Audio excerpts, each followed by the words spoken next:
আসসালামু আলাইকুম।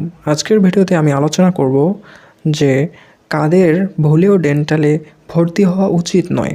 তোমরা অনেকেই এবছর ভর্তি পরীক্ষায় বিডিএসে পড়ার সুযোগ পেয়েছো, বাট আমি খুব ভালোভাবেই জানি যে তোমাদের বেশিরভাগেরই কোনো ইচ্ছাই ছিল না বিডিএসে পড়ার জন্য। তো তোমাদের জন্য আজকের এই ভিডিওটি দেখার পরে তোমরা বুঝতে পারবা যে তোমাদের আসলেই ডেন্টালে ভর্তি হওয়া উচিত কিনা। প্রথমেই তোমাকে ডিসাইড করতে হবে যে তুমি আসলে চাওটা কি। এক একজনের চিন্তাভাবনা এক এক রকম থাকে। এই ক্ষেত্রে আমার দুই ধরনের পরামর্শ থাকবে। তোমার যদি মেডিকেল ভর্তি পরীক্ষায় মার্ক এমবিবিএসের কাট মার্কের থেকে 1 থেকে 2 মার্ক মানে অল্প অল্প কম বেশি যদি থাকে, অর্থাৎ তুমি অল্পের জন্য এমবিবিএসের চান্স পাওনি, যদি এইরকম হয়ে থাকে এবং তোমার সব সময় তোমার চিন্তা ভাবনা থাকে এমবিবিএস ডাক্তারই পড়বো আমি আমি আমি কখনোই এমবিবিএসের বাইরে কোনো ডাক্তারি পড়বো না, তাহলে আমার মনে হয় যে তোমার ডেন্টালে ভর্তি না হওয়াই বেটার হবে। আমার এরকম অনেক বন্ধুই রয়েছে যাদের ডেন্টালে পড়ার ইচ্ছা ছিল না, তারা এমবিবিএসই পড়বে। তো এরকম ওরা ঢাকা ডেন্টালেও চান্স পেয়েছিল, বাট ওরা কিন্তু ভর্তি হয়নি। এর পিছনে কারণটা হচ্ছে যে তুমি যখন ডেন্টালে ভর্তি থাকা অবস্থায় তুমি দ্বিতীয়বার যখন মেডিকেল ভর্তি পরীক্ষায় মানে অংশগ্রহণ করবা, তখন কিন্তু তোমার এখানে একটা বিশাল নাম্বার কেটে নেবে। আমাদের সময়ে 10 নাম্বার করে কাটতো এবং বর্তমানে সম্ভবত 7.5 নাম্বার করে কাটছে। সো এত পরিমাণে একটা নাম্বার এরা কেটে ফেলতেছে তোমার ভর্তি পরীক্ষার প্রাপ্ত নাম্বার থেকে, তখন কিন্তু চান্স পাওয়াটা খুবই খুবই ডিফিকাল্ট। তো যেটা বলতেছিলাম, আমার অনেক বন্ধু রয়েছে, তারা কিন্তু 1-2 মার্কের জন্য এমবিবিএসে চান্স পায়নি, বাট তারা ঢাকা ডেন্টালেও চান্স পেয়েছিল, কিন্তু তারা কিন্তু ভর্তি হয়নি। কারণ তাদের হয়তো বা পরীক্ষার হলে কোনো একটা খারাপ কোনো একটা কিছু ঘটে গেছিলো, বা হঠাৎ হয়তো পরিবেশ পরিস্থিতি তার অনুকূলে হয়নি, এর কারণে কিন্তু চান্সটা ছুটে গিয়েছিল। তারা কিন্তু দ্বিতীয়বার ভর্তি পরীক্ষা দিয়েছিল ডেন্টালে ভর্তি না হয়েই, তখন কিন্তু তাদের আর ওই এক্সট্রা মার্কটা কাটা যায়নি এবং তারা কিন্তু দেখা গেছে যে অনেকেই দ্বিতীয়বারে কিন্তু চান্স পেয়ে গেছে।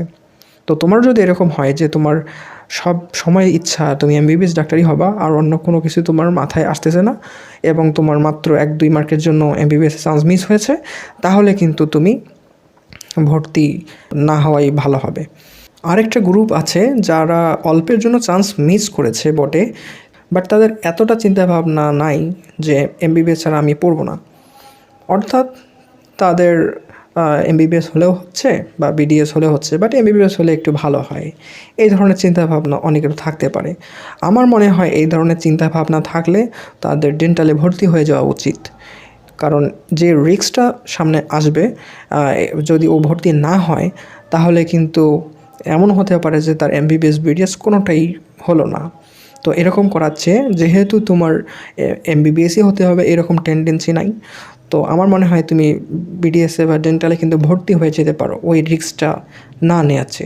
এখানে আরেকটা গ্রুপ থাকবে যারা শেষ পর্যায়ে এসে ওয়েটিং থেকেও ডেন্টালের চান্স পাবে। আমার মতে তোমাদের সরাসরি ডেন্টালে ভর্তি হয়ে যাওয়া উচিত এবং এখানে অন্য কোনো চিন্তাভাবনা না করাই উচিত। আমি তো ডেন্টালে পড়বো না, আমি এমবিবিএসই সারা জীবন চেয়েছিলাম, আমি এমবিবিএসই পড়বো। আমার মনে হয় এইখানে কোনো এই ধরনের ইগো প্রবলেম নিয়ে আসা ঠিক না। কারণ হচ্ছে তুমি এখন যেটা পেয়েছো, দেখো তুমি কিন্তু চান্স পাওনি, রেজাল্টের দিনে তোমার কীরকম অবস্থা হয়েছিল সেটা তুমি কিন্তু ভালোই জানো। তো এখন তোমার মাইগ্রেশনে বা ওয়েটিং থেকে তুমি কিন্তু চান্স পেয়ে গেলা, তো এইটাকে কিন্তু মূল্যায়ন করা উচিত। এটা আল্লাহর পক্ষ থেকে হয়তো তোমার কাছে একটা নিয়ামত স্বরূপ এসেছে এবং এর কোনো গ্যারান্টি নেই যে পরের বছর তুমি কিন্তু আবার চান্স পাইতে পারো। তো আমার মনে হয় এই ধরনের যারা আছো ওয়েটিং থেকে বা মাইগ্রেশনের মাধ্যমে তোমরা হচ্ছে পেয়ে যাবা ডেন্টালে চান্স, আমার মনে হয় তাদের ডেন্টালে ভর্তি হয়ে যাওয়া উচিত। তো আমি এখানে একটা কনক্লুশন টেনে দিচ্ছি, তোমাদের যাদের অল্পের জন্য চান্স মিস হয়ে গেছে এবং তোমাদের স্ট্রং ডিজায়ার রয়েছে যে আমি এমবিবিএসই পড়বো, এটা ছাড়া আমার অন্য কোনো কিছুতেই আমার মন বসাইতে পারবো না, আমার মনে হয় ডেন্টালে ভর্তি না হয়ে তোমরা বরং সেকেন্ড টাইম ট্রাই করো, কারণ ওইখানে তখন চান্স পাওয়ার হারটা বেশি থাকবে।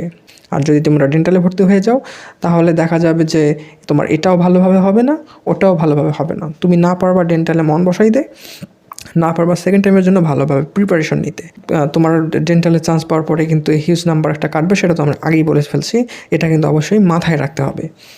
আর যাদের চিন্তা ভাবনা হচ্ছে যে আমার এমবিবিএস হলেও হবে, বিডিএস হলেও হবে, আমি তো ডাক্তারই হচ্ছি, কোনো সমস্যা নেই, তাদের ক্ষেত্রে আমার মনে হয় ডেন্টালে যেহেতু তুমি চান্স পেয়ে গেছো, তুমি ভর্তি হয়ে যাও, তুমি এত বড় রিস্কটা নিতে যেও না।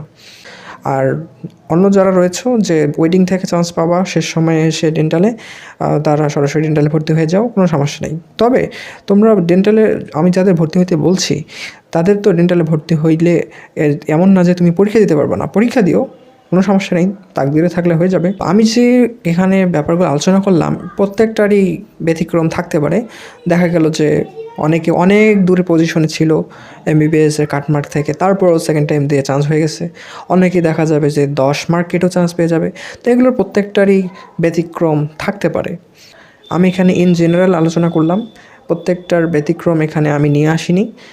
বাট তোমার যদি নিজেকে এক্সট্রা অর্ডিনারি মনে হয়, তুমি সামনে এগোতে পারো। তোমাদের যদি বিস্তারিত আরও কিছু জানার প্রয়োজন থাকে অথবা ডেন্টালের কোনো একটা বিষয় নিয়ে তোমাদের মনে প্রশ্ন জেগে থাকে, তোমরা কমেন্টে জানাতে পারো। আমি পরবর্তীতে ওটার উপরে ভিডিও তৈরি করে তোমাদের সাহায্য করার চেষ্টা করবো ইনশাআল্লাহ। আজকের মতো এখানেই। আসসালামু আলাইকুম।